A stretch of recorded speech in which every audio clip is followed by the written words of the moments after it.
Buongiorno, ben ritrovati, siamo in diretta come ogni giorno e tanta la cronaca oggi, ma anche la politica, perché ieri l'avete visto, la rinuncia alla candidatura dell'assessore regionale Roberto Marcato, alla candidatura per la segreteria. Oggi al K3 invece una conferenza stampa nella sede storica della Lega di Treviso e la vedo già sullo schermo la nostra Anna De Roberto. Anna, buongiorno.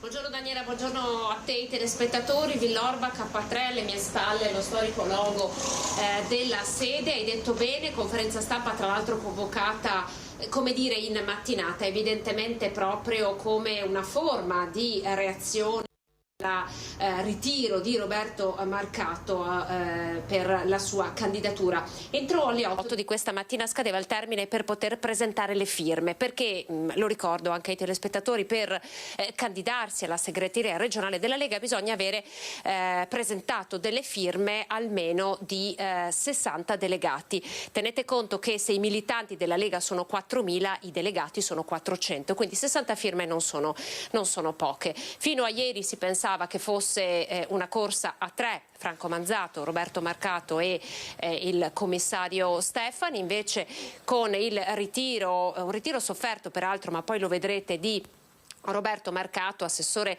regionale allo sviluppo economico, rimane ovviamente una corsa a due, e la conferenza stampa di oggi è convocata proprio da Franco Manzato, che di fatto andrà ad ufficializzare la sua candidatura. Quindi una corsa a due che in qualche modo ci va a raccontare, no, la spaccatura che c'è all'interno della Lega tra i salviniani rappresentati dal commissario Stefani, che in qualche modo come dire, portano in auge la Lega padovana, e invece gli zaiani con la candidatura di Franco Manzato, che peraltro deve ancora arrivare. Infatti la conferenza stampa era convocata per le 12, ma noi siamo qui proprio perché lo stiamo attendendo. Ancora non è arrivato quasi nessuno, se non qualche esponente della Lega trevigiana, come ad esempio il consigliere Basso. Quindi probabilmente i contenuti saranno questi, poi vi richiederemo la linea quando starà parlando Franco Manzato, in modo da farvi sentire le sue parole. Ma se sei d'accordo Daniela, vi faccio sentire che cosa ha detto invece ieri Roberto Marcato quando ha scelto e comunicato di non candidarsi. Con il cuore in gola, e credetemi è davvero difficile per me, ma per il bene di questo partito che amo in maniera viscerale, io ritiro la mia candidatura. Ritiro la mia candidatura perché amo questo partito e perché hanno ucciso un sogno. Abbandona la corsa alla segreteria regionale della Lega. Roberto Marcato lo comunica definendola la scelta più difficile della sua vita politica. La notizia era già nell'aria, mancava solo l'ufficialità, arrivata dopo una notte travagliata. L'assessore regionale ammette di aver preso la decisione da solo dopo un lungo e difficile periodo in cui è stato attaccato da una parte del suo partito, la cosiddetta ala salviniana, e in ultima battuta colpito anche dal fuoco amico della frangia trevigiana dei suoi sostenitori, che hanno preferito la candidatura di Franco Manzato. Abbiamo avuto per mesi qualcuno che insomma ha fatto di tutto perché io non mi candidassi o arrivassi comunque sfinito, debole, sfilacciato al congresso, e questo l'avete certificato voi mille volte, e non serve che io aggiunga altro. Dall'altra parte c'era tutta una parte del partito molto consistente che aveva chiesto a gran voce la mia candidatura, che a un certo punto si è messa in testa che invece c'erano candidature più forti delle mie. Sabato cosa farà? Ma non lo so ancora, dipende anche da come sarà il tempo. Marcato non ha espresso nessuna intenzione di voto al congresso regionale di sabato. La sua preoccupazione è per il futuro del partito, che in Veneto ha già perso molti consensi. Nel 2024 ci sono le europee, poi nel 2025 la corsa alla regione in cui si deve definire il dopo Zaia. L'assessore regionale, ricordando le sue vicissitudini in Lega e la sua resistenza alle epurazioni tosiane degli anni passati, si sfila dalla corsa alla segreteria regionale del Carroccio, non senza polemiche, con un avvertimento ben preciso. Se da domenica chiunque vinca toccherà uno solo delle donne o degli uomini vicini al sottoscritto, io mi impegnerò ogni minuto della mia vita per far perdere al partito l'1% al giorno. Non è una minaccia, è una presa d'impegno.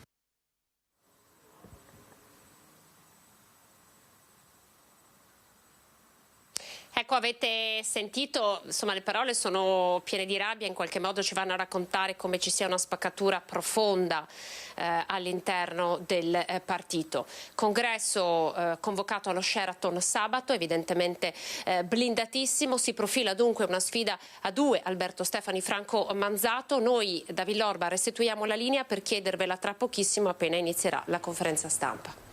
Grazie davvero Anna, grazie, buon lavoro. Noi andiamo avanti con la cronaca, una notizia che arriva da Trento perché a quasi un anno dal crollo del Serracco sulla Marmolada è stata archiviata l'inchiesta della Procura di Trento sul disastro in cui persero la vita 11 alpinisti. Il GIP del Tribunale di Trento, Enrico Borrelli, ha condiviso le motivazioni della Procura e dei periti tecnici secondo cui l'evento non era prevedibile. Il disastro è venuto poco dopo le 13:45 del 3 luglio del 2022 con il crollo di un serracco del ghiacciaio della Regina delle Dolomiti, causato, a quanto riportato dai consulenti della Procura, dalle temperature elevate registrate da metà giugno. La colata di ghiaccio, fango e sassi ha travolto alcune comitive di escursionisti, uccidendo 11 persone. Ed ora andiamo a Vicenza perché la Guardia di Finanza di Vicenza ha arrestato 3 ventenni per spaccio di stupefacenti, sequestrate oltre 160 dosi di cocaina e 5.000 euro in contanti. Nell'ambito dell'operazione Piazze Pulite, la droga veniva spacciata tra Vicenza, Schio e Sant'Orso. In collegamento la vedo per noi la nostra Luisa Bertini. Luisa, buongiorno. Sì, buongiorno a voi, buongiorno ai nostri telespettatori. Siamo in compagnia del tenente colonnello Francesco Sodano della Guardia di Finanza di Vicenza per un'importante operazione relativa allo spaccio di stupefacenti, perché sono stati arrestati 3 giovani, 3 ventenni. Il luogo d'origine è la zona Ferrovieri, però è esteso un po' in tutta la provincia, nelle zone di Schio e Sant'Orso soprattutto. Sì, i 3 ventenni che abbiamo tratto in arresto, diciamo subito intanto che avevano appunto una clientela di coetanei, quindi di ventenni. In realtà erano originari non soltanto di Vicenza ma anche di Sant'Orso e di Schio, che erano anche i luoghi di spaccio, perché erano soliti spacciare in prossimità di bar, locali, piazze, strade, sia di Sant'Orso che di Schio che di Vicenza, che chiaramente poi rimane il mercato principale dello spaccio della droga a livello provinciale. Ecco, 3 arresti, e cosa avete trovato?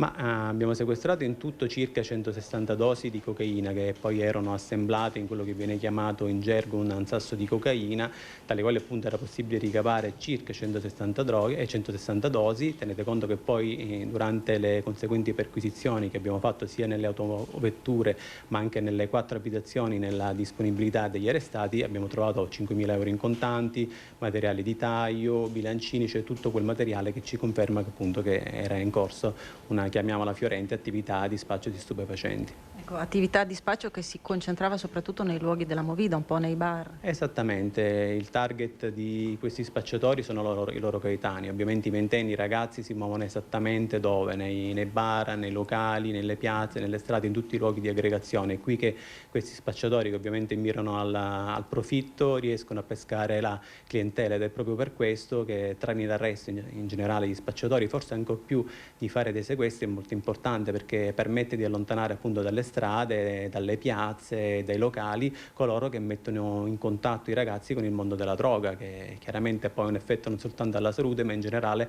porta un evidente degrado sociale nelle nostre città. Ecco, io ringrazio il tenente colonnello Sodano e restituisco a voi la linea allo studio. Grazie davvero Luisa, buon lavoro anche a te. Noi andiamo avanti con la cronaca da Verona, un intervento della polizia, dei carabinieri di Verona che fermano e immobilizzano a terra una persona.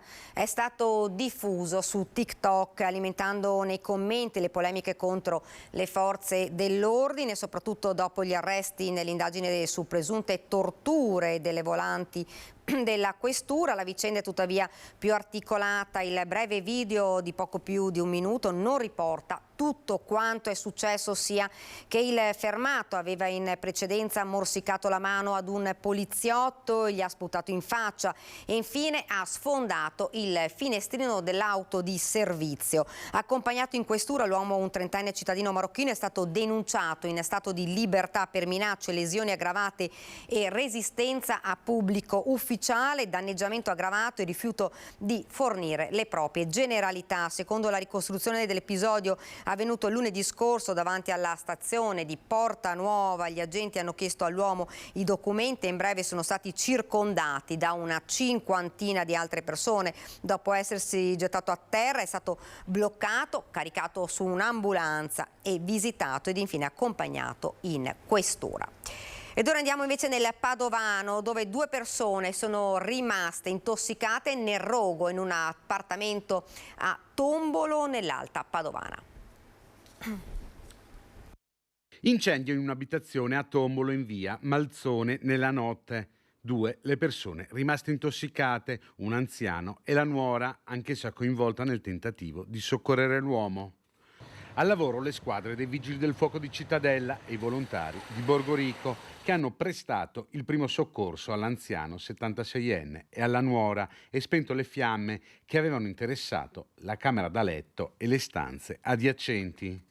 Le 2 persone sono state poi affidate alle cure del personale del SUEM 118 e trasferite in ospedale. Sono in corso gli accertamenti per stabilire le cause del rogo. Un incendio è divampato nel primo pomeriggio di ieri nel deposito di Acegas APS di Corso Stati Uniti nella zona industriale di Padova. Le fiamme hanno interessato l'area di trasferenza dei rifiuti. L'allarme è stato dato dai dipendenti che lavorano nella sede e appena hanno visto il fumo e il fuoco hanno chiamato i vigili del fuoco e la polizia. Le fiamme sono state circoscritte in poco tempo, anche se la densa colonna di fumo era visibile dalla tangenziale nord. A prendere fuoco è stata una catasta di legna, rifiuti. Fortunatamente non ci sono stati feriti. Dunque questa è una notizia, ora non so, ecco, la vedo sullo schermo la nostra Valentina Visentin dal Tribunale di Padova. Valentina, buongiorno.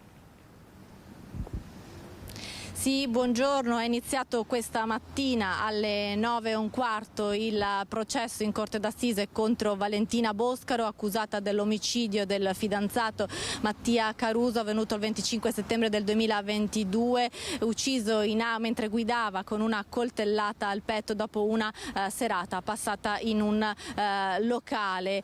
Valentina Boscaro rischia l'ergastolo. L'accusa mossa dal pubblico ministero Roberto Piccione è quella di omicidio volontario. Proprio in questi minuti si sta ascoltando la deposizione del medico legale, il dottor Stefano D'Enrico di Trieste, dell'Università di Trieste, che ha eseguito l'autopsia di Mattia Boscaro il 30 settembre del 2022. Il pubblico ministero, le parti civili e anche la difesa vogliono chiarire la forza con cui è stata inferta l'unica pugnalata che poi ha provocato la morte di Mattia Caruso. Questo perché è il punto fondamentale del processo. Valentina dice che non voleva uccidere Mattia e quindi la difesa punta a far modificare l'accusa da omicidio volontario a omicidio preterintenzionale. Il pubblico ministero invece sostiene la forza con cui Valentina ha colpito Mattia al petto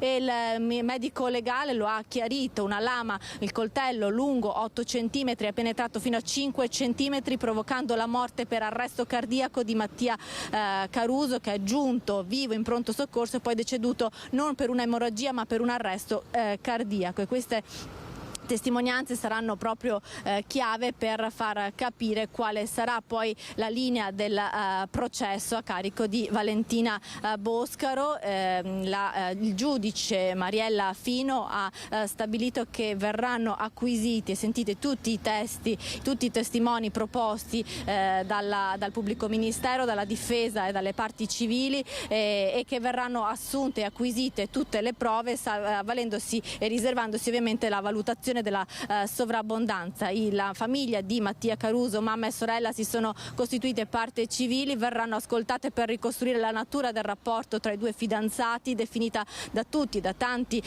turbolenta, molto violenta, tant'è che il pubblico ministero all'inizio della seduta ha ricordato quel messaggio inviato pochi giorni prima del delitto da Valentina a Mattia, in cui la ragazza diceva: ti pianto un coltello al cuore, e il ragazzo rispondeva preoccupato si sentiva minacciato nella sua incolumità. Questi appunto i primi dettagli, sarà una lunga mattinata, tutte ovviamente maggiori informazioni e ulteriori approfondimenti nei servizi, nelle nostre edizioni serali dei telegiornali. Grazie davvero a Valentina Visentin. Non so se in questo momento abbiamo... no, non ce l'abbiamo ancora, perché abbiamo sentito che insomma stanno arrivando, l'avete sentito prima, gli esponenti della Lega, il K3, sede storica della Lega di Treviso. Però continuiamo con la cronaca, poi ci ricollegheremo con la nostra Anna De Roberto. E un'altra aggressione, un altro atto violento nel Veneziano e soprattutto a Mestre, in via Piave. Ne abbiamo raccontati davvero tanti di episodi di violenza in quella zona, dove una persona ha aggredito un farmacista, non voleva pagare il farmaco, c'è stata questa aggressione. Sentiamo. È stata una brutta situazione, anche perché inaspettatamente arrivare un'aggressione dentro un negozio con clienti dentro. Ci sono persone di una certa età che sono state molto scioccate da quello che è successo. A parlare, ancora sconvolto, è un dipendente della farmacia L'Europa in via Piave a Mestre, all'angolo con via Cavallotti, che questa mattina, poco dopo le 9, ha assistito a un episodio di violenza all'interno del negozio. Un uomo straniero, con tutta probabilità sotto l'effetto di qualche sostanza, è entrato come una furia sotto gli sguardi scioccati dei clienti presenti. Voleva portare via un farmaco per curare la scabbia senza pagarlo e al diniego è andato in escandescenze, iniziando a buttare a terra quello che gli capitava sotto mano, mettendo la farmacia a soqquadro. Siamo dovuti intervenire per fermarlo, perché ha aggredito anche il titolare. Al titolare infatti è stato rotto il dito di una mano, mentre un medico che è andato subito in suo aiuto è stato morso al braccio sinistro. Le volanti della polizia sono arrivate quasi subito, bloccando l'aggressore, mentre gli esercenti vicini si sono barricati nei negozi per paura. Nel frattempo il titolare della farmacia si è recato al pronto soccorso e sporgerà denuncia per l'aggressione subita. Dalle prime informazioni, l'aggressore non sarebbe una persona nota nella zona. Ed ora invece parliamo di Pedemontana Veneta, ancora braccio di ferro tra il comune e la regione. Abbiamo in collegamento, la vedo già sullo schermo, la nostra Monica Smider. Monica, buongiorno.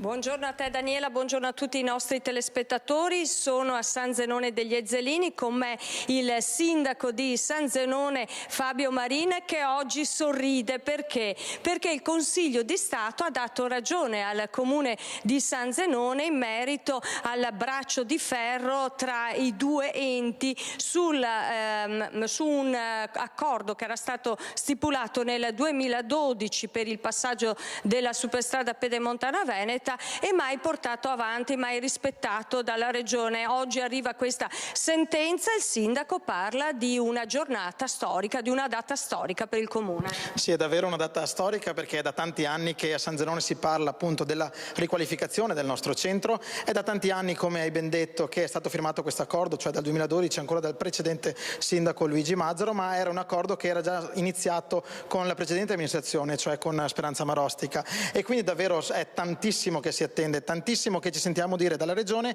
o che non ci sono le risorse o che l'accordo non era un accordo valido. Allora, nel momento in cui appunto sono diventato sindaco, sono entrato in amministrazione, abbiamo ricominciato il dialogo con la Regione per capire se era possibile ottenere la realizzazione che questo accordo, delle opere che questo accordo prevede.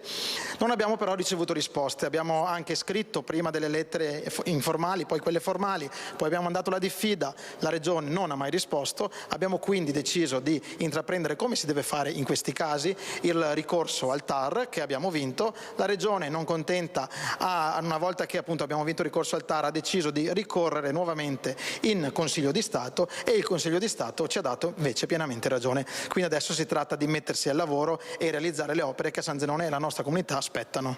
Ricordiamo che quell'accordo fu stipulato nel 2012 e prevedeva appunto una serie di opere di compensazione, visto il disagio sopportato dal territorio, dai cittadini di San Zenone degli Ezzelini per il passaggio della grande infrastruttura della superstrada pedemontana veneta. Una serie di opere oggi quantificate in oltre 4 milioni di euro, destinate a stravolgere davvero il cuore del paese, soprattutto dal punto di vista viabilistico. Sì, perché si parla della riqualificazione di tutto il centro di San Zenone, partendo davanti alla chiesa e arrivando dopo appunto alla fine di via Marconi. Quindi è davvero uno stravolgimento, cioè San Zenone davvero si trasforma grazie a queste opere. Viene realizzata la rotatoria e in più si dà spazio anche ai pedoni, perché attualmente i pedoni sono a ridosso tra i negozi e la strada, invece viene portata un po' più su, dato un po' più respiro, e quindi si mette in sicurezza una delle strade purtroppo più trafficate e più pericolose del nostro territorio. È un sindaco sicuramente oggi molto sorridente, data storica, ma insomma lei ha il dente avvelenato, soprattutto con l'assessore regionale De Berti. Sì, perché purtroppo non siamo mai stati ascoltati. Quello che mi aveva concesso è stato un solo appuntamento appunto online. Mi ha definito sindaco troppo giovane e quindi non sapevo portare avanti le cose, mi ha detto che non dovevo stalkerizzarla per riuscire a ottenere le cose, cosa che non facevo. Io stavo solo comportandomi da sindaco per ottenere quello che al nostro paese spetta. Oggi insomma il Consiglio di Stato ci ha dato ragione, quindi l'assessore De Berti adesso dovrà leggersi la sentenza e capire che bisogna andare avanti con i lavori. Daniela, da San Zenone degli Ezzelini è tutto, ringrazio il sindaco, restituisco la linea allo studio. Grazie davvero Monica, grazie anche al sindaco. Noi andiamo avanti con la cronaca. Un ex presidente veneto del sindacato dirigenti scuola, associazione che rappresenta i presidi italiani, è stato condannato per aver sottratto soldi al sindacato. Lo rende noto dirigenti scuola che dopo 2 anni fa aveva denunciato l'ex preside. Ora il professore è a capo del centro provinciale istituzione adulti di Vicenza e dovrà restituire circa 10.000 euro. La sentenza è stata emessa dal Tribunale di Vicenza.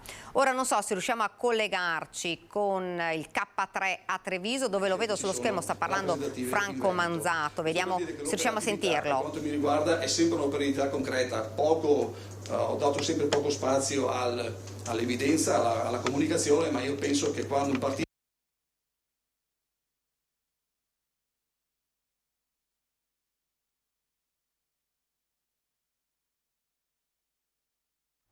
Abbiamo dei problemi, lo vediamo di collegamento, l'avete visto, Franco Manzato sta tenendo questa conferenza anche in tutte stampa. le province mi è stato chiesto di fare un passo in avanti per portare la mia esperienza, perché queste persone capiscono e conoscono molto bene quello che avevo fatto negli ultimi anni.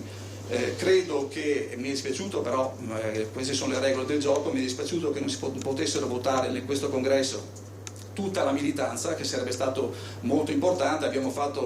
Ha fatto l'istituzione Regione Veneto, però si sono mossi per l'autonomia del Veneto oltre 2 milioni di persone. Si poteva fare anche un congresso con tutti i militanti, sarebbe stato molto interessante, anche perché ascoltare la tradizione, l'anima, il cuore dei militanti è molto importante anche per la prospettiva futura. Noi non possiamo pensare, e quello che penso io e il gruppo che in qualche modo mi sostiene, che non si può pensare al futuro se non si ha un radicamento con la propria idea, identità, tradizione nella modernità. Dobbiamo spingere assolutamente la Liga Veneta a ritornare molto vicina ai territori, molto vicina ai cittadini. Io capisco che oggi si abbia un partito a livello nazionale, ma la Liga Veneta ha una tradizione molto chiara, molto netta, è quella di rappresentare i problemi socio-economici del nostro territorio.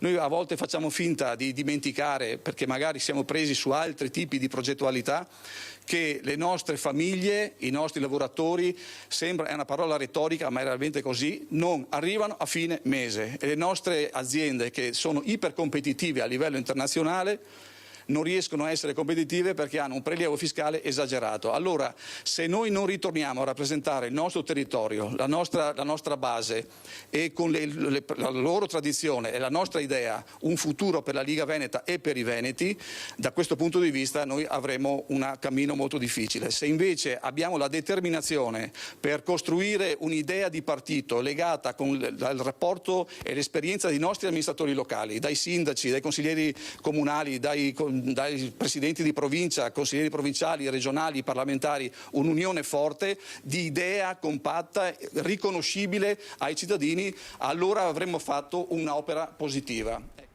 Dunque l'avete sentito le parole di Franco Manzato, poi ovviamente ci collegheremo con la nostra Anna De Roberto anche per il sentire, chiudere questo cerchio, sentire proprio che cosa ha detto Franco Manzato anche rispetto a quanto è accaduto con l'assessore regionale, ve lo ricordo, Roberto Marcato, che ieri ha ritirato invece la sua candidatura. Ed ora torniamo invece a parlare di una polemica che ormai sta montando non solo a Padova, un po' dappertutto, che è la decisione della Procura di impugnare gli atti di nascita di 33 bambini figli di coppie di mamme e, come vi ho detto, ha infuocato la polemica a Padova, ma non solo. Sentiamo, perché ci colleghiamo con il nostro Francesco Ratai, lo vedo sullo schermo. Francesco, buongiorno. Sì, buongiorno da Padova. Continua la discussione per quanto riguarda la decisione della Procura di bloccare le registrazioni all'anagrafe di 33 bambini figli di quelle che sono definite famiglie arcobaleno, famiglie con 2 mamme.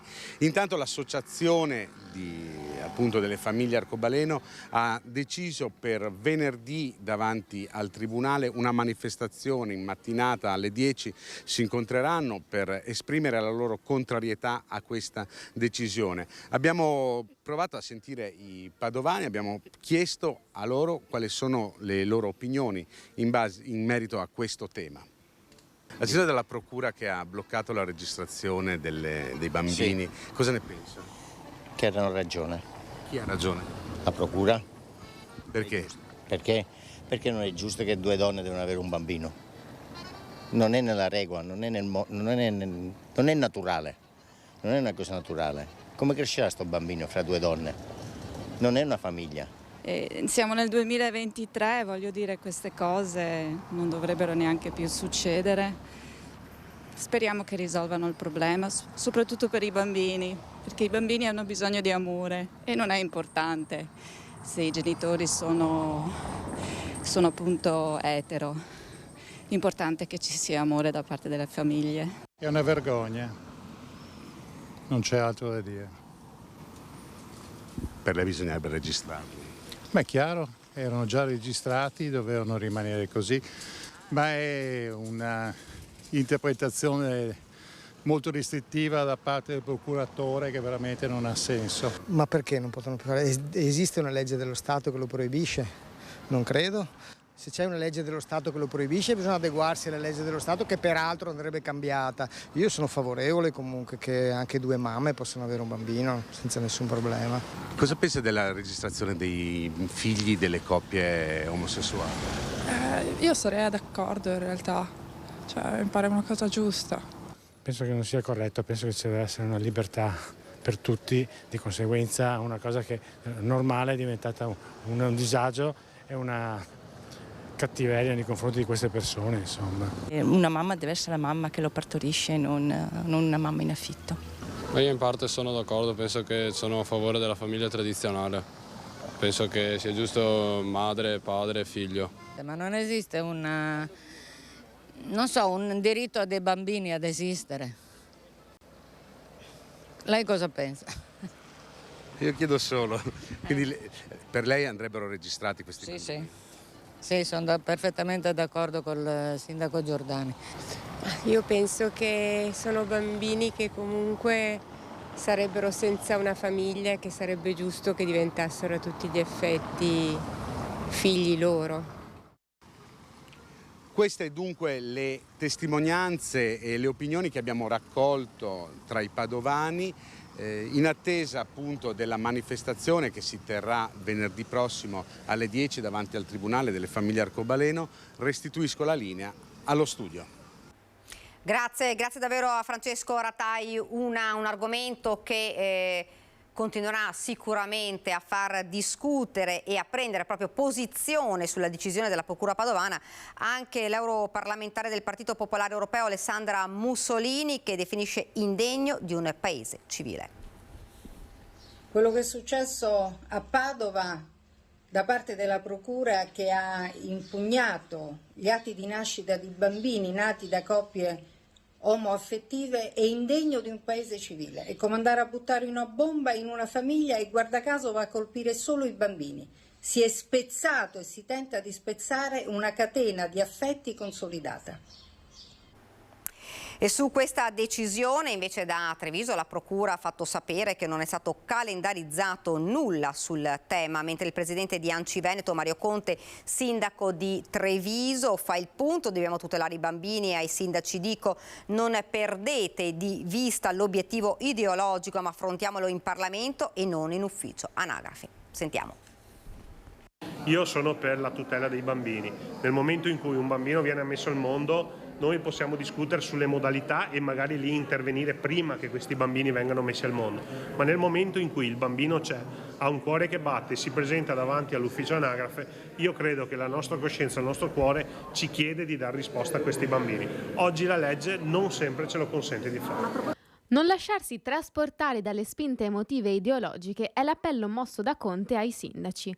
Il presidente di ANCI Veneto chiede di scindere, cioè l'aspetto morale, da quello normativo. Che non dobbiamo mai agire al di fuori del perimetro della normativa. Se vogliamo ottenere un risultato che noi riteniamo giusto, dobbiamo aprire un tavolo di confronto politico nei luoghi preposti a questo tema, che è il Parlamento. Non dobbiamo però, per questioni ideologiche, mettere a repentaglio quella che è la tutela poi dei nuclei familiari, che in questo momento vivono un doppio disagio. Uno è quello di aver vissuto un'illusione, il secondo è quello di aver visto una procura respingere le loro richieste. Secondo Conte, la questione dell'iscrizione all'anagrafe non è una battaglia unicamente delle coppie omogenitoriali, perché il tema riguarda anche i figli di coppie eterosessuali.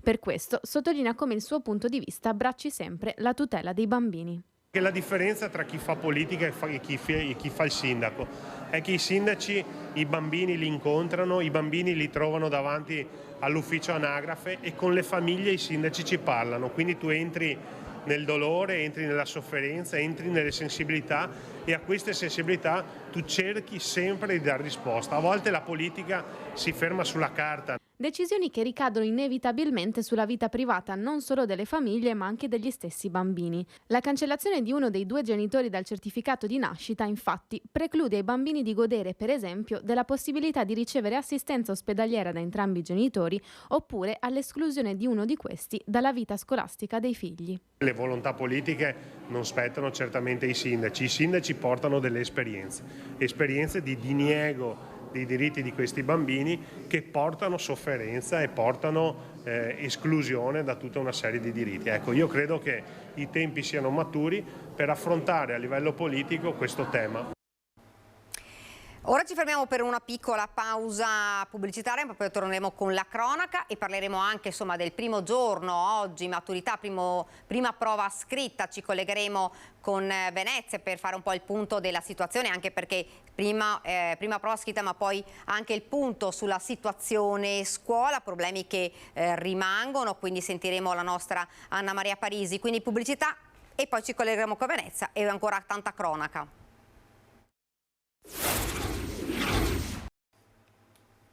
Siamo tornati in studio, la vedo sullo schermo la nostra Anna Maria Parisi con Francesca Pezzo e come avevo detto prima, primo giorno di maturità, ovviamente prima prova scritta, ma facciamo un po' il punto della situazione, ce la fa proprio Anna Maria Parisi. Buongiorno Anna Maria. Buongiorno Daniela, siamo in diretta da Mestre, Corso del Popolo, con alle mie spalle il liceo classico Franchetti, che ingloba anche il liceo scientifico e linguistico. Poco distante da noi un altro liceo, l'artistico, il Guggenheim. Primo giorno di prova di maturità per migliaia e migliaia di studenti del veneziano, 7 le tracce uscite, tra cui Piero Angela, un tema libero, l'idea di nazione e Quasimodo. In attesa dell'uscita degli studenti, che si prevede avverrà a partire dalle 13, ringraziamo per essere qui con noi la segretaria della scuola CGIL, Giuliana Leorato. Buongiorno. Buongiorno. Giuliana, anzi della Federazione Lavoratori della Conoscenza. È bellissima questa dicitura. Noi ci teniamo molto a questa dicitura perché io rappresento la scuola pubblica e la scuola paritaria, l'università, la ricerca e l'alta formazione artistica, proprio perché noi pensiamo che tutti i settori della conoscenza debbano essere collegati e fanno capo ad un unicum, che è la formazione permanente dell'individuo per tutta la vita. Ecco, questa mattina le prove sono iniziate per alcuni studenti del liceo Franchetti un po' in ritardo, perché ci diceva un docente uscito da poco dal cancello, che alle nostre spalle si sono avuti un po' di problemi tecnici, informatici, per poter scaricare le tracce. 150 circa gli studenti del liceo Franchetti chiamati per questa prova di maturità. E Giuliana, c'è stato anche il problema per quanto riguarda invece i docenti di commissione. Sono 3 le commissioni presenti al liceo Franchetti, insomma un po' in tutte le commissioni, non soltanto qui a Mestre ma in Veneto e in tutta Italia, che dicevano: vogliamo essere pagati un po' di più con le nostre indennità. Allora, questo è uno dei tanti problemi come commissari d'esame. Certamente, questo è uno dei tanti problemi che noi ci ritroviamo ogni anno a sottolineare, a ribadire. I problemi sono sempre gli stessi. Per noi l'esame di Stato chiude un ciclo, un percorso che si chiude l'anno scolastico. Noi chiaramente siamo già proiettati verso il prossimo anno, quindi con tutte quelle che sono le problematiche legate agli organici, alle immissioni in ruolo. Cioè, noi sappiamo che un docente su 7 è precario, sul sostegno addirittura 1 su 2 è precario. Quindi questo chiaramente va a ledere anche la qualità dell'insegnamento, perché non c'è continuità didattica. I problemi però sono sempre quelli, perché sono legati alla mancanza di risorse. Noi continuiamo a ribadire che fino a che non ci saranno degli investimenti seri da parte del Ministero, sia da un punto di vista economico ma anche di risorse umane, chiaramente i problemi rimarranno irrisolti. Ogni anno ci ritroveremo a parlare sempre delle stesse cose. Tra cui il problema dell'organico? Il problema dell'organico, certamente, perché noi non solo abbiamo visto che non c'è la copertura, ogni anno garantiscono che a settembre tutti i docenti saranno in cattedra, ok, però noi sappiamo che non sono stati banditi i concorsi, quindi le graduatorie sono esaurite.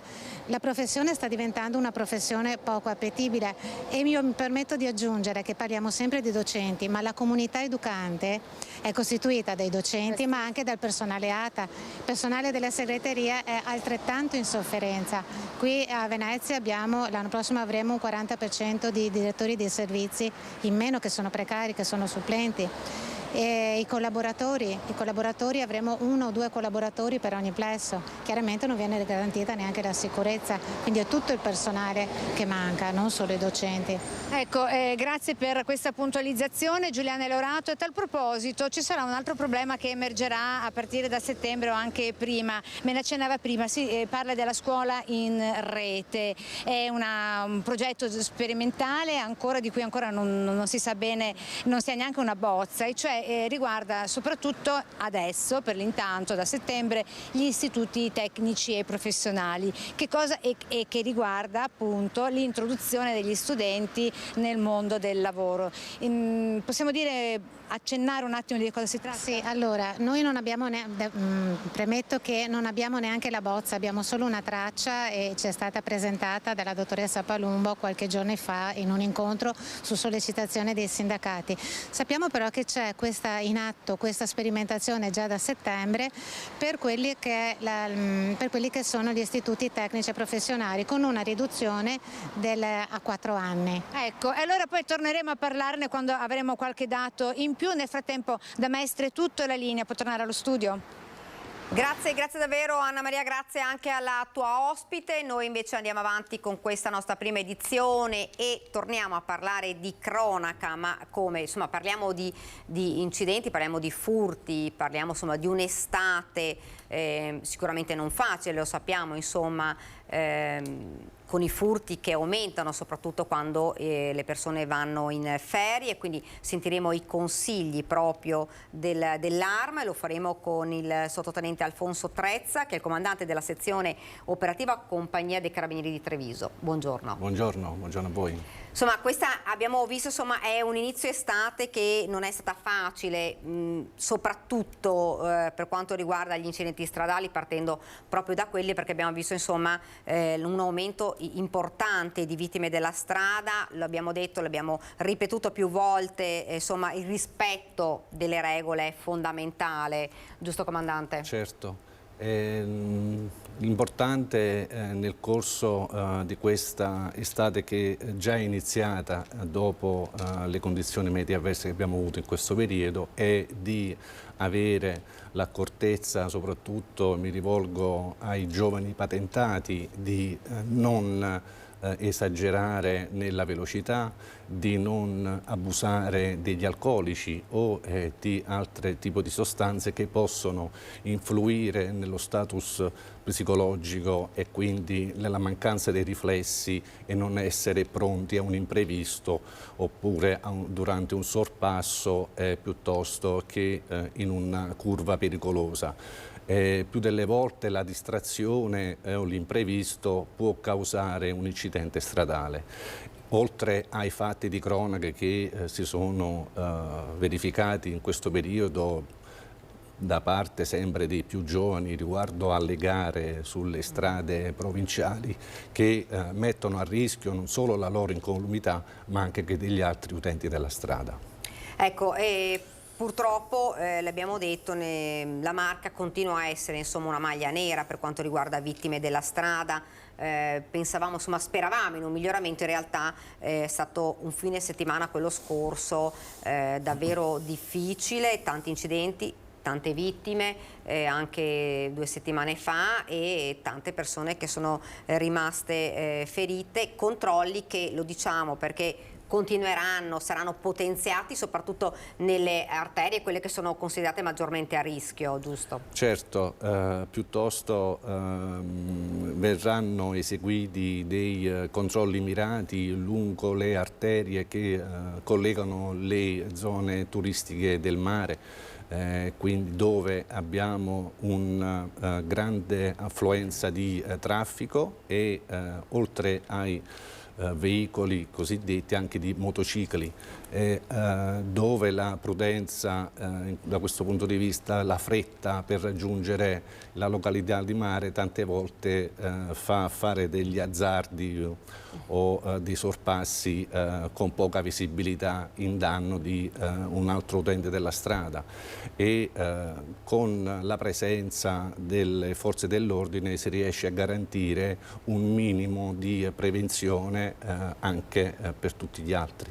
Ecco, è arrivato il caldo e quindi ovviamente c'è stata insomma davvero una massiccia insomma, partenza verso il mare durante i fine settimana. Abbiamo visto Treviso Mare davvero con code chilometriche e insomma bisogna prestare, l'avete sentito, davvero la massima attenzione non solo per chi guida, ma stare attenti anche agli altri, perché poi fra l'altro, come diceva lei, insomma pericolose anche le 2 ruote, le moto, perché insomma si infilano tra le auto e possono essere davvero un problema non indifferente. Un imprevisto che al momento non si può certo, valutare prima, no? Quindi, insomma, il rischio. Ecco, la massima attenzione è fondamentale, ecco, per insomma cercare di passare un'estate tranquilla il più possibile, insomma, e non dover raccontare di tragedie come purtroppo siamo costretti a fare quasi quotidianamente. Ma parliamo di un altro fenomeno che ovviamente in estate aumenta, che è quello dei furti. Certo. Perché cittadini vanno in ferie, le case rimangono insomma senza nessuno, senza nessun proprietario, e il problema è che molte persone ancora, insomma, nonostante gli appelli più volte lanciati, pubblicizza sui social, che vengono letti ovviamente da tutti e anche dai malviventi, che magari ci si sposta in una località marittima, montana, e per cui insomma anche i malviventi sanno che la casa in quel momento, nella casa non c'è nessuno. Generalmente i ladri, i malfattori agiscono e vanno in azione proprio per non subire dei rischi di essere sorpresi. Quindi sapendo già che quell'abitazione non è abitata, è disabitata, non c'è nessuno che la sorvegli o quant'altro, quindi è appetibile per un furto in abitazione. I consigli che l'Arma dei Carabinieri dà, come nella maggior parte dei casi, anche durante le nostre campagne di sensibilizzazione nei confronti delle persone più anziane, è quello di tante volte non lasciare le chiavi sotto lo zerbino, piuttosto nel vaso, come abitudini di vecchia data, oserei dire, e di prestare attenzione a non lasciare le porte e le finestre aperte perché fa caldo, e chi ha un collegamento con un impianto d'allarme di attivarlo anche quando è in casa, e di chiudere le finestre e le persiane, e soprattutto mi riallaccio al fattore impianto di allarme, che il collegamento con i carabinieri e la centrale operativa del 112 è gratis. Quindi invito a chi ha già una predisposizione di allarme in casa di rivolgersi ai carabinieri, perché così ha un ulteriore supporto e intervento immediato. Poi un'altra fattispecie è di non lasciare tante volte le proprie cose all'interno della propria macchina, che magari può essere oggetto di attenzione da parte dei ladri. È un fattore sempre comune, oltre a riallacciarmi, diciamo così, ai furti in abitazione, anche ai furti quotidiani che subiscono le persone durante le compere al mercato, piuttosto che al supermercato, la visita presso i cimiteri, che tante volte per mera abitudine lasciamo la borsa sopra il sedile dell'auto, e quindi quello è un momento cruciale in cui abbiamo abbandonato l'auto, non c'è nessuno che la sorveglia, quindi attrae la persona malintenzionata. Poi soprattutto anche nelle città come Treviso, in cui si utilizza anche molto la bicicletta per spostarsi, tante volte notiamo che le borse o i borselli vengono messi nel cestino. Quindi... Lì è un attimo, comandante, per la destrezza dei ladri, che con veramente un movimento repentino portano via soprattutto gli anziani. E poi un'altra cosa che consiglierei a tutti, di non lasciare i propri beni in casa, di non lasciare ori e quant'altro, ma di poterli depositare magari una cassetta di sicurezza in banca, così perlomeno abbiamo assicurato i nostri averi, che magari possono avere anche dei ricordi affettivi con il passato. Ecco, è fondamentale, comandante, anche insomma, la collaborazione dei cittadini, perché magari dare anche uno sguardo alla casa vicina, se si notano movimenti sospetti, qualcuno che magari continua a girare e magari non è conosciuto lungo quella via, è importante e fondamentale contattare immediatamente il 112. Certo, chiamare il 112 è gratis in qualsiasi circostanza, presunta o reale. Noi esprimiamo un servizio preventivo di oltre 30-35 macchine con l'impiego di 60 uomini più o meno nell'arco delle 24 ore. Quindi per la sicurezza partecipata da parte dei cittadini, laddove dovessero notare una persona o più persone che non sono del loro quartiere oppure nelle zone più isolate dove di solito vanno a passeggiare gli anziani piuttosto che le persone più grandi o più piccole, sono momenti in cui possono essere presi, diciamo così, di mira per qualsiasi tipo di reato e quindi segnalare subito l'intervento dei carabinieri è un'opera che favorisce, diciamo così, tutta la collettività. Ecco, abbiamo parlato di furti perché abbiamo visto insomma che ovviamente l'estate è un periodo dove c'è un po' una salita, insomma un aumento di colpi derivato proprio da quello che vi dicevamo, però un'altra delle piaghe riguarda Treviso, riguarda un po' a livello nazionale, tutti sono le truffe, perché nonostante anche qui si cerchi di dire di fare molta attenzione, perché acquistare online o vendere online può essere una trappola, purtroppo davvero tantissime le persone che poi ci cadono perdendo insomma denaro, tanti anche purtroppo gli anziani, poi parleremo anche di loro. Cosa si può fare? Perché qualcuno dice ma io devo vendere, io devo acquistare, però bisogna veramente fare attenzione perché non si sa chi c'è dall'altra parte. Giustamente tante volte noi ci rivolgiamo ai vari siti, il cittadino si interfaccia con il mondo di internet per qualsiasi cosa, no? Non siamo più abituati a andare a fare le compere come si faceva un tempo, oppure rivolgersi a un'agenzia che è preposta per un tipo di servizio.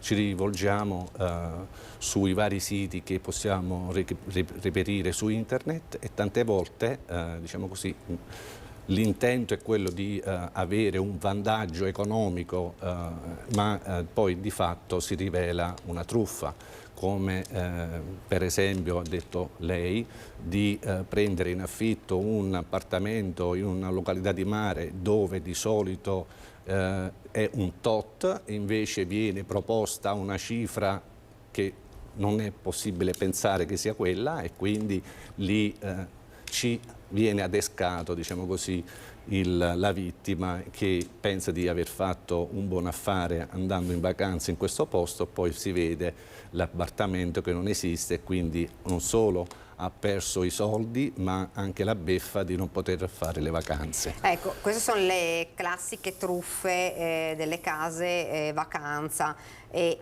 il campanello è proprio quello, comandante, nel senso che cifre che sono talmente irrisorie che non possono essere, insomma, non si può essere così fortunati, diciamo, da poter trovare insomma una casa ad un prezzo così magari basso. Questo dovrebbe essere un campanello d'allarme. Certo. Per quello io dicevo che bisogna rivolgersi ad servizi qualificati, interfacciarsi con persone che danno una garanzia e non a un qualsiasi tipo di annuncio che non ha nessuna tracciabilità. Ecco, prima, comandante, abbiamo parlato di anziani perché purtroppo le vittime insomma, sono le persone più fragili, sono presi davvero di mira, abbiamo visto insomma, non solo dalle truffe ma anche insomma, nelle aggressioni, ma anche magari nei piccoli furti. E voi, insomma, la vostra attenzione nei confronti proprio dell'anziano è un'attenzione importante, massima. Voi fate anche insomma, delle lezioni, dei corsi, parlate con loro, cercate insomma, di dare loro dei consigli. Certo. L'Arma dei Carabinieri, oltre a svolgere la cultura della legalità presso gli istituti scolastici, svolge degli incontri cadenziati durante l'anno a favore della comunità cosiddetta ultrasessantenne, proprio per tenere a mente alcuni aspetti che riguardano la vita quotidiana, dove facilmente possono cadere in delle trappole di truffatori. Soprattutto vengono più delle volte denunciati i casi del falso avvocato, del falso carabiniere, del falso degli enti pubblici, poste, dell'USL. Ma vorrei dare un consiglio, soprattutto quando si presenta qualcuno che si qualifica come un carabiniere piuttosto che della Polizia di Stato, della Guardia di Finanza, è un momento inusuale, perché anche nel momento in cui si debba fare un intervento con il personale in abiti civili, viene supportato sempre da personale in un uniforme con veicoli di istituto. Quindi nel momento in cui uno viene chiamato o citofonato piuttosto al portone o davanti casa e si qualifica come un carabiniere, bisogna raddrizzare un attimino le antenne, perché forse un carabiniere non è.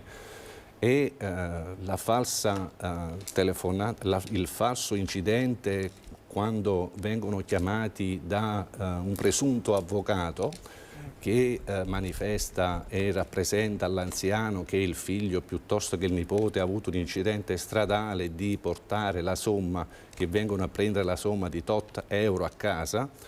Nei momenti in cui si presenta questo signore e magari gli vuole dare un numero per convincere la vittima che dall'altro lato del telefono ci sono i carabinieri o le forze dell'ordine, non deve chiamare quel numero, perché dall'altra parte del telefono c'è un altro complice. Quindi io do sempre il consiglio di chiamare il 112, perché è gratis, si può chiamare anche quando non si ha credito sul telefono, e che è una garanzia per la collettività.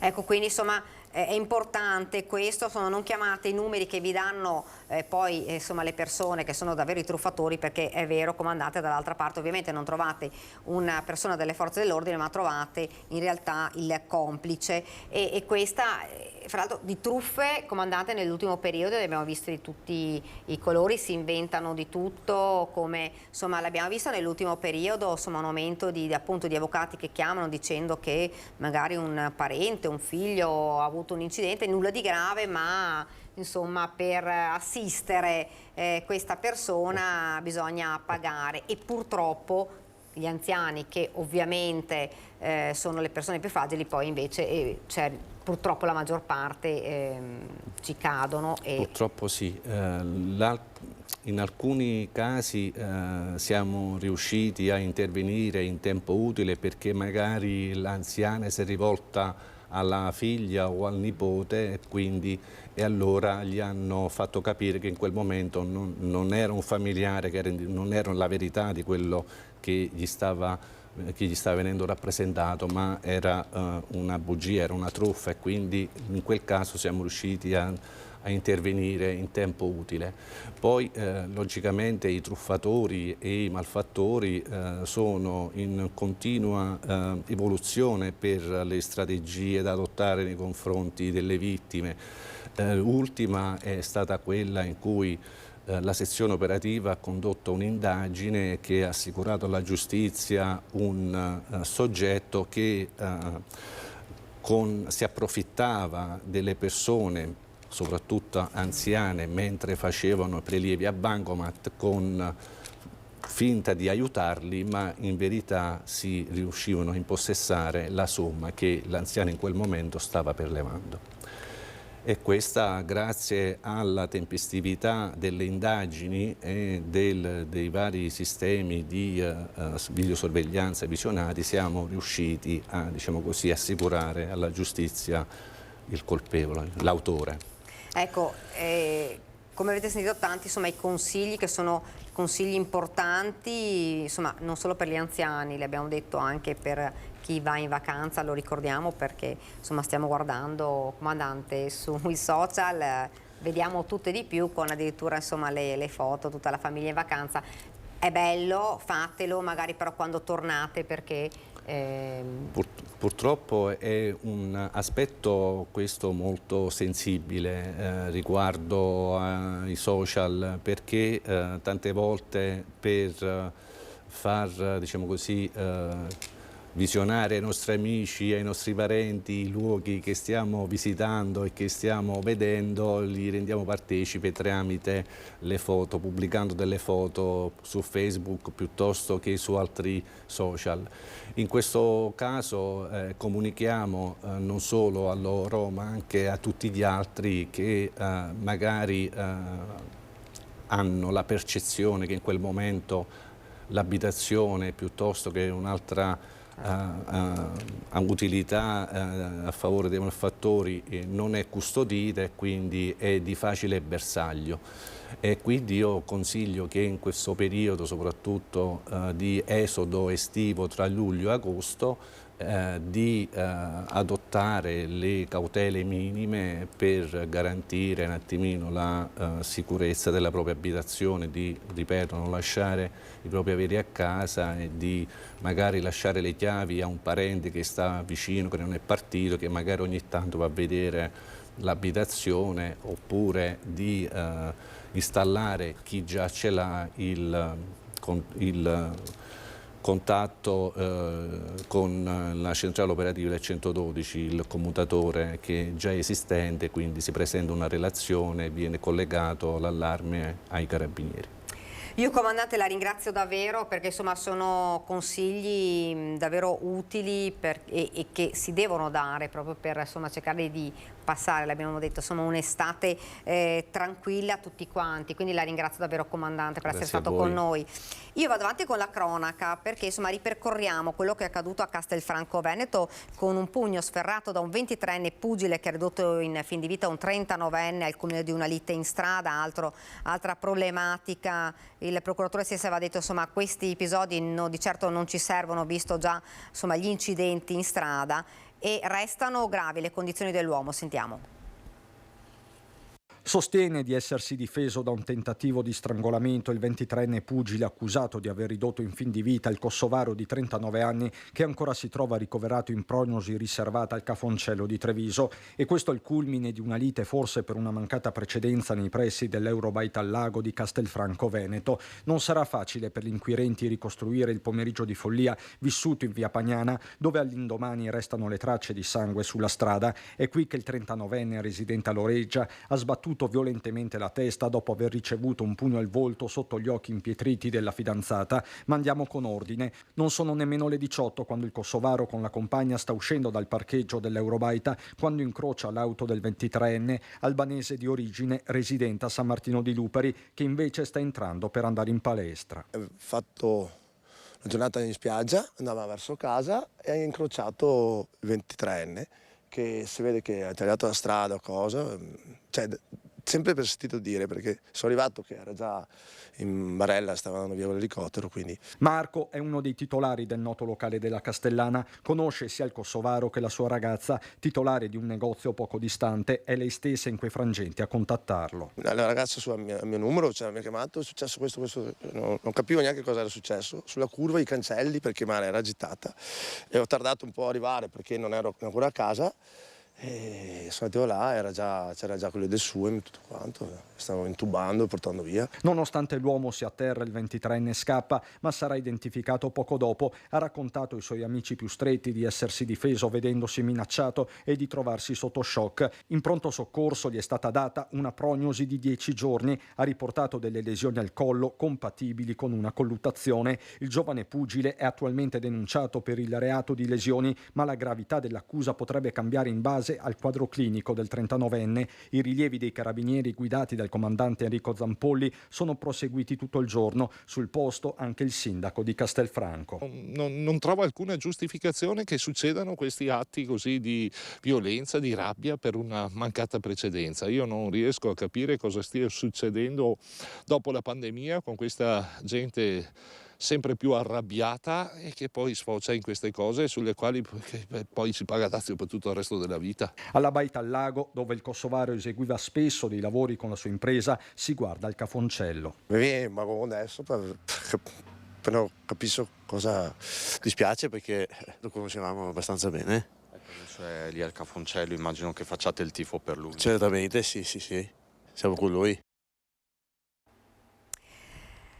E adesso lasciamo la cronaca perché parliamo insomma di un argomento che piace davvero a tanti cittadini che le vedete tutti e due qua vicino a me, che sono gli alpini. Parleremo della Dunata Triveneta, lo facciamo con Enrico Priamo, consigliere sezione Treviso e Carbonera degli Alpini. Buongiorno. Buongiorno. E con Dario Dalborgo, gruppo Alpini Città di Treviso. Buongiorno. Buongiorno.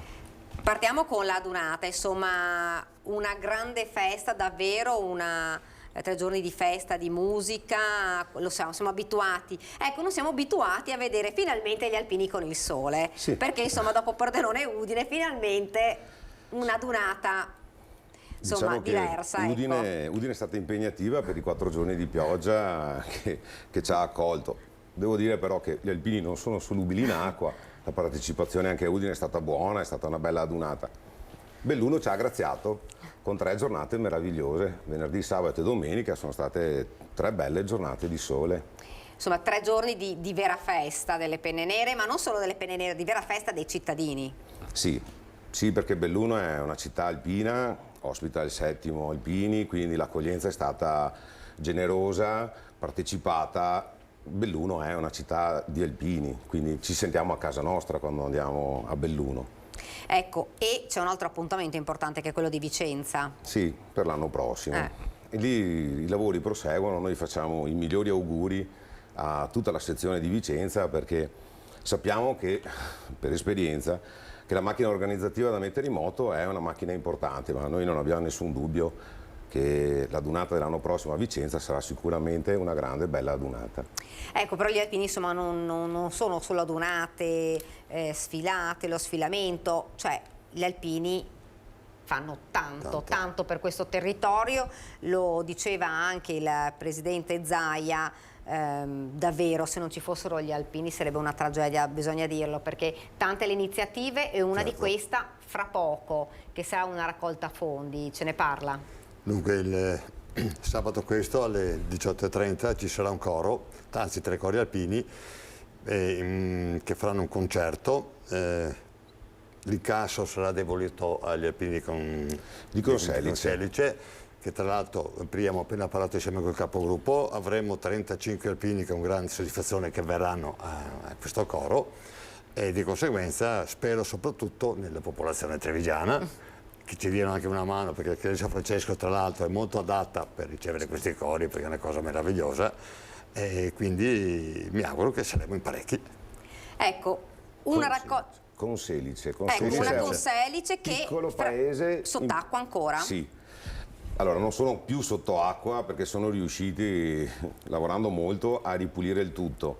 Vero è che Conselice è un piccolo paese in provincia di Ravenna, paese alluvionato. Lo ricordiamo, esatto, sono i paesi che purtroppo hanno subito i danni più grossi dovuti a questa alluvione. Allora, attraverso il capogruppo del gruppo Alpini di Conselice è stata organizzata questa cosa. Io devo ringraziare i gruppi di Treviso e di Carbonera che si sono adoperati per organizzare, e vanno ringraziati i cori ANA della sezione di Treviso, l'Otteto ANA, il coro Famiglia Alpina di Breda di Piave e il coro ANA di Preganziol, che intratterranno la cittadinanza dalle 18:30 per un'oretta e mezza all'interno della chiesa di San Francesco.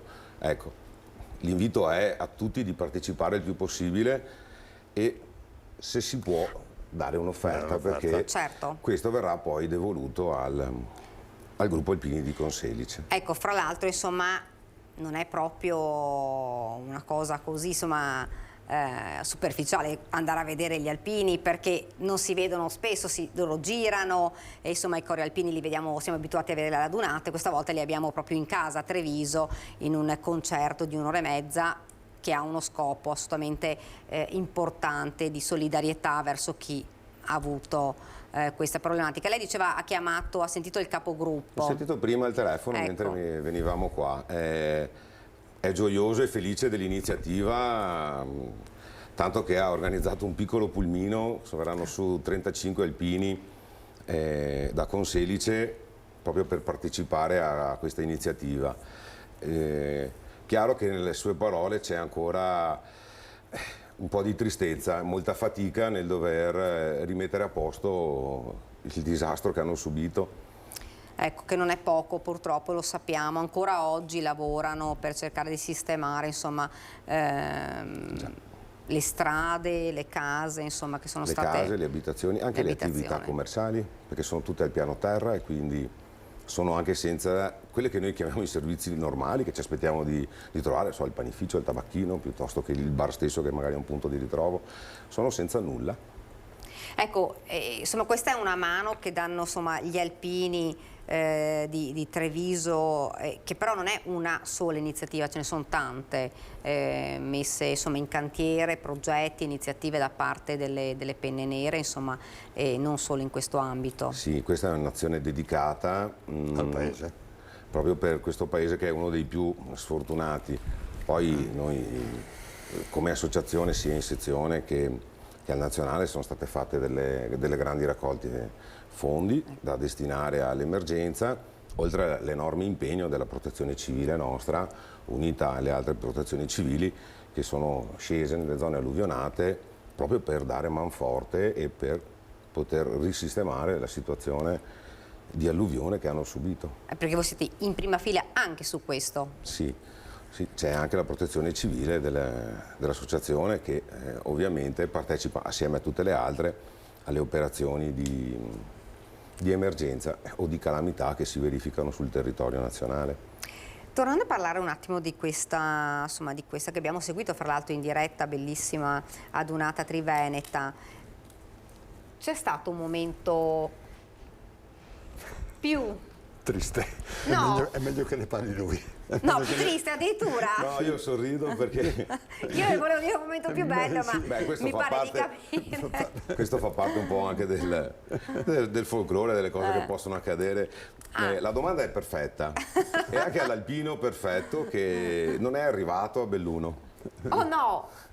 Beh, credo che sia più corretto che la racconti Dario. Allora, piccolo percorso, un piccolo incidente sul percorso, perché noi facciamo parte praticamente del percorso della memoria, noi siamo un gruppo di alpini che ogni anno fanno questo percorso della memoria. Purtroppo nel sentiero di ritorno ho avuto un piccolo problema e quindi sono avuto un piccolo incidente, sono dovuto ritornare a casa e sabato però niente di grave, insomma. No, però, niente di grave, però un po' di paura c'è stata e mi è dispiaciuto domenica, l'ho seguito in televisione e tutti quanti, per cui che poi tra l'altro sono di Belluno, ho fatto la NAI anche del settimo. Quindi è mancato proprio? È mancato proprio diciamo, la manifestazione più importante a casa, purtroppo. Pazienza. Sarà per la prossima? Beh, su questo sicuramente ci sono veramente tantissimi appuntamenti, ma però invece il momento più bello, quindi a questo punto non glielo chiedo più perché glielo chiedo a lei, il momento più bello invece, quello che più, l'ha emozionata. Io so che ogni adunata, che sia stata da una parte o dall'altra, ogni sfilamento insomma, davvero racchiude delle emozioni che sono bellissime. Sì, la sfilata della domenica è sempre il momento più partecipato, quello più bello, dove ci si incontra un po' tutti, no? E quindi diventa proprio il momento di unione.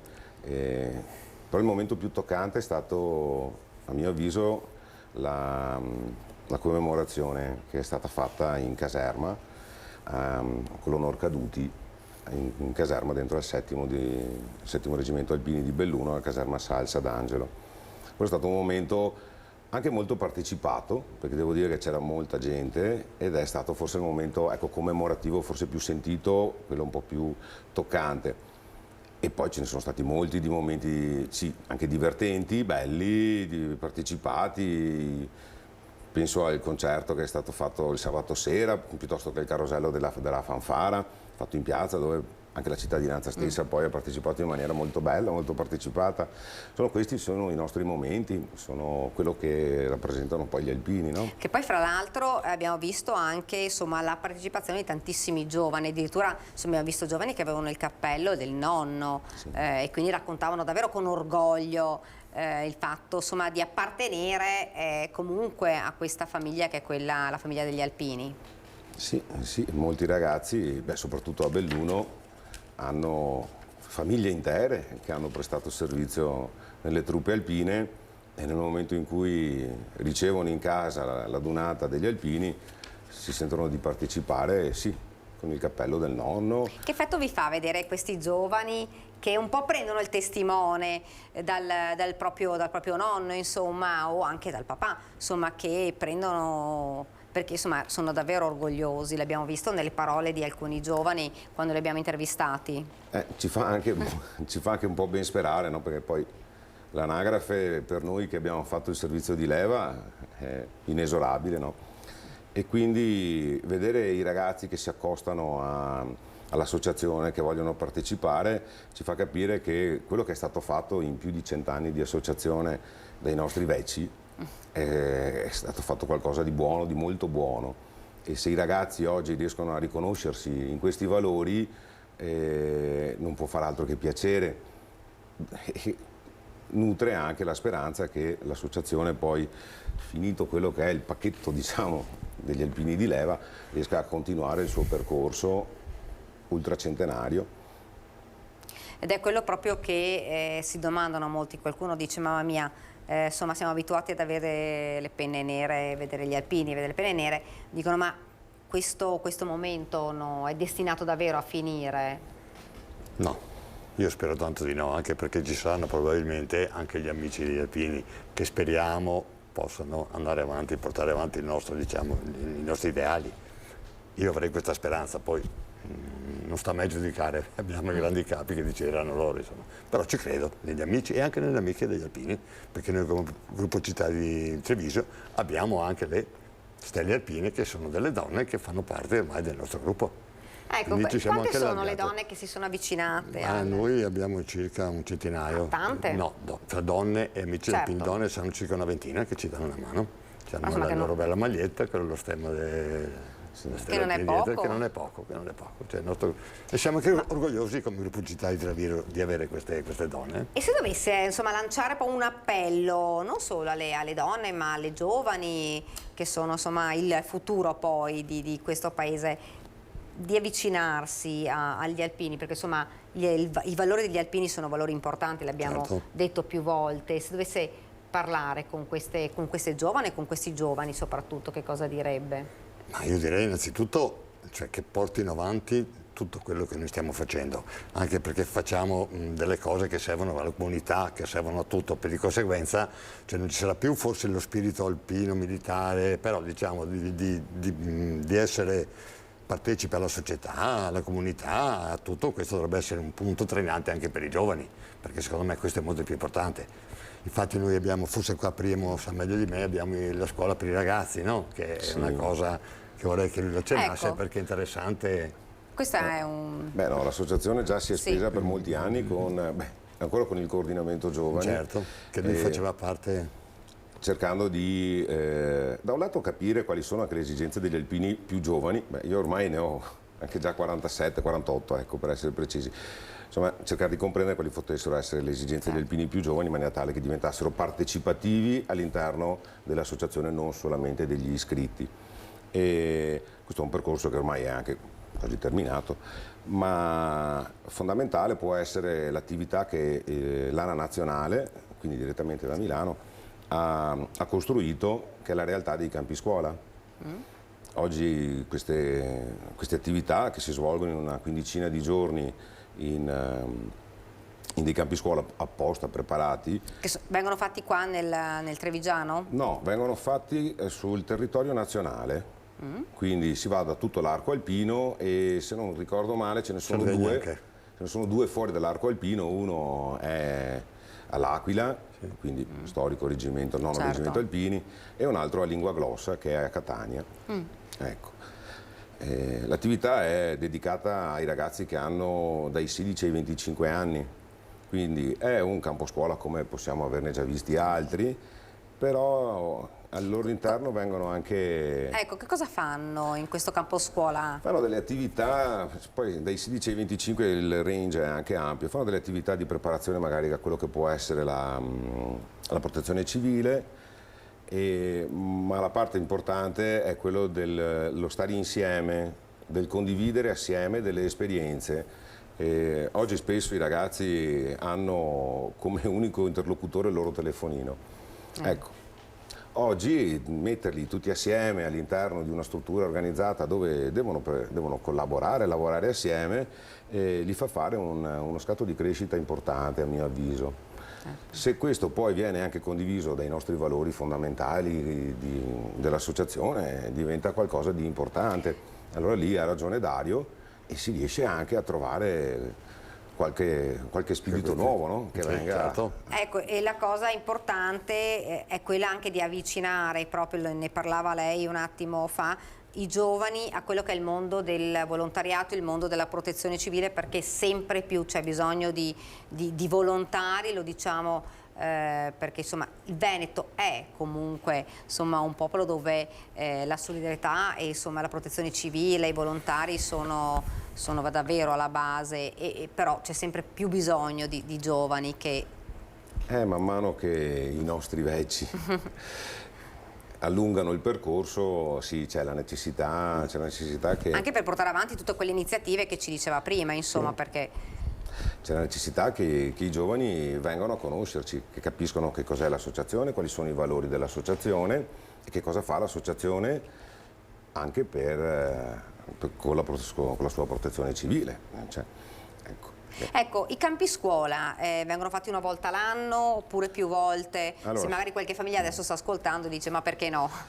Vengono fatti una volta all'anno, le date non sono tutte uguali, se non ricordo in maniera esatta. Ce n'è uno, i nostri quelli più vicini, ce n'è uno a Feltre e uno viene fatto a Bassano del Grappa. Ce n'è un altro anche a Tramonti di Sopra che è nel Pordenonese, o se no si va su a Paluzza, addirittura a Udine. Quelli più vicini a noi, ecco. Poi come dicevo prima sì, ce ne sono in tutto l'arco alpino, più l'Aquila e Catania. Ecco, qualcuno diceva insomma perché, anche se non c'è stata risposta, perché non ripristinare il servizio di leva che in realtà ha formato insomma, gli uomini di oggi e ha formato corpi come questo, che è rimasto insomma immutato nel tempo davvero. Il servizio di leva oggi è sospeso. Secondo lei farebbe bene questo un po' ai giovani? Allora io sono uno degli ultimi insomma che ha fatto il servizio di leva. Allora, se devo essere onesto, per come l'ho fatto io sì, perché la mia esperienza di 12 mesi in montagna a condividere esperienze tutti i giorni con ragazzi della tua età ti dà l'opportunità di capire come si fa a lavorare assieme, il rispetto uno nei confronti dell'altro, il rispetto delle regole e ti forma a livello militare. Non so se devo essere onesto, se oggi può essere una scelta che abbia un senso. Forse può essere vincente l'idea di fare un servizio civile ai ragazzi con un periodo che il legislatore deciderà, dove questi ragazzi vadano, non lo so,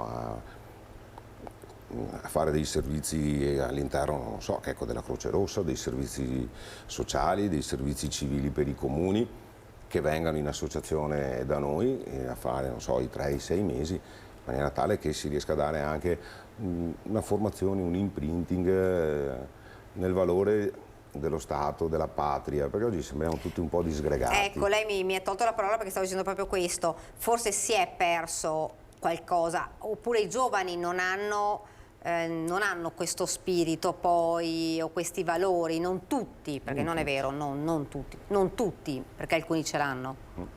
Non tutti, molti ce l'hanno, poi magari diventa un po' più eclatante quelli che non ce l'hanno, no? Perché poi li si vede, magari su uno che questi valori mancano, poi magari ci vanno di mezzo anche tutti i ragazzi. In realtà io credo che oggi i giovani per la maggior parte siano dei bravi e buoni cittadini, come più o meno lo siamo tutti.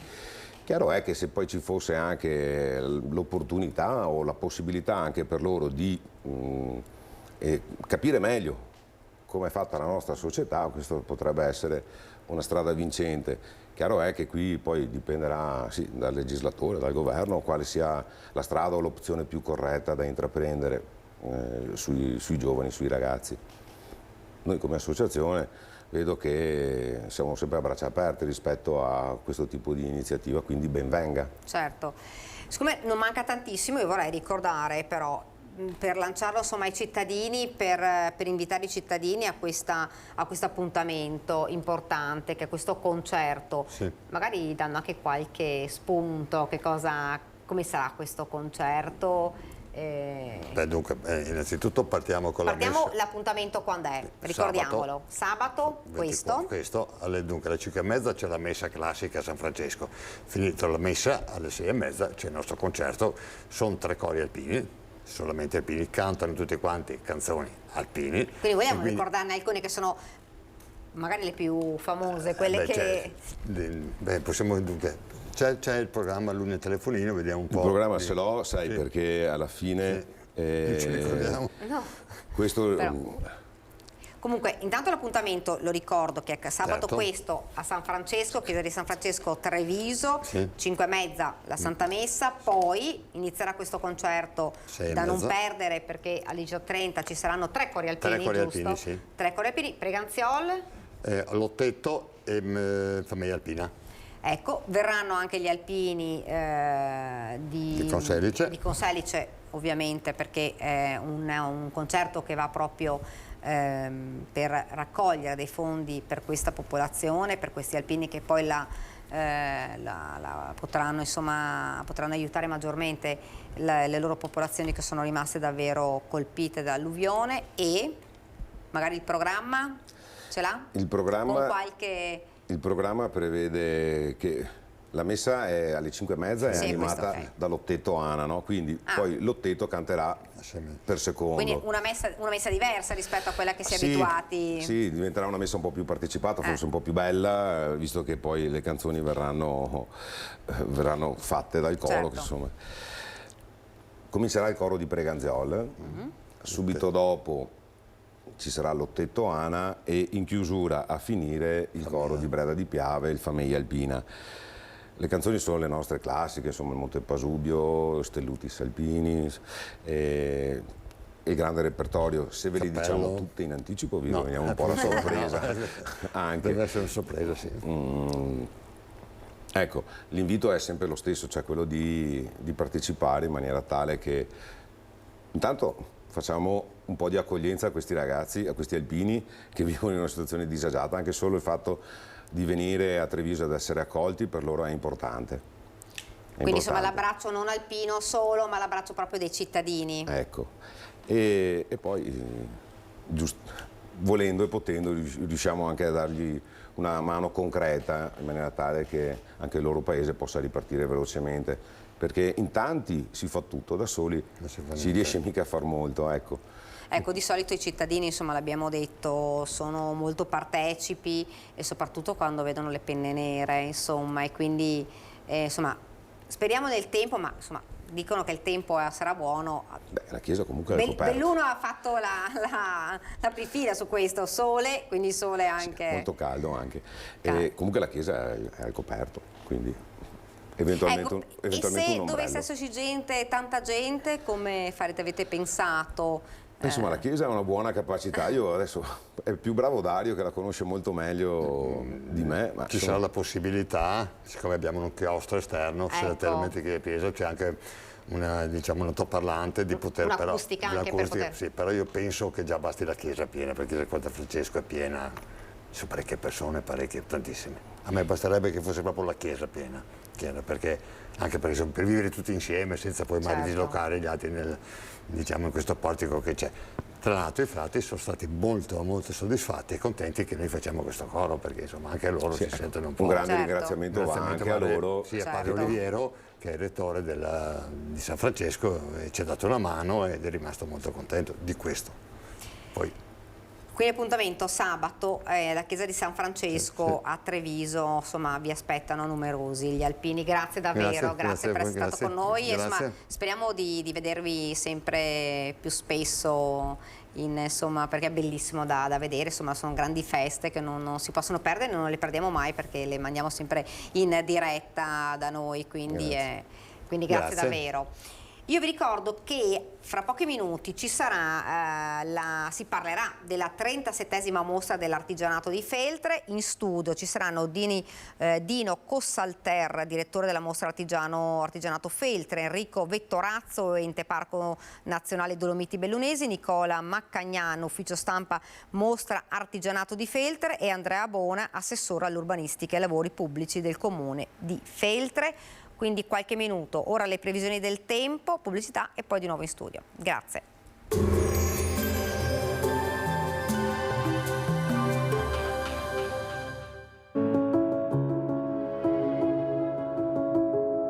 Ad accogliervi sarà Conegliano. Bentrovati al meteo. L'anticiclone infuoca l'Italia, tempo buono e clima caldo sul nostro territorio. Il dettaglio di mercoledì 21 giugno. Sul Veneto sarà una splendida giornata soleggiata, cielo per lo più da sereno a poco nuvoloso, salvo locali modesti addensamenti nel pomeriggio sui rilievi, ma non sono previste precipitazioni degne di nota. Temperature in ulteriore rialzo, minime tra 17 e 21 gradi, massime con punte di 34 gradi all'incirca. Ci spostiamo ora sul Friuli Venezia Giulia. Anche in questo caso splenderà il sole, il cielo sarà limpido, sgombro da nubi solo con qualche locale addensamento. Temperature minime sui 19-20 gradi, massime intorno ai 28-32 gradi. Infine diamo uno sguardo al Trentino Alto Adige, dove avremo un'alternanza fra sole e nubi. La probabilità di temporali rimarrà generalmente bassa. Temperature minime intorno ai 19-20 gradi, massime sui 34-35 gradi. Dal meteo per ora è tutto, vi auguro un buon proseguimento in nostra compagnia.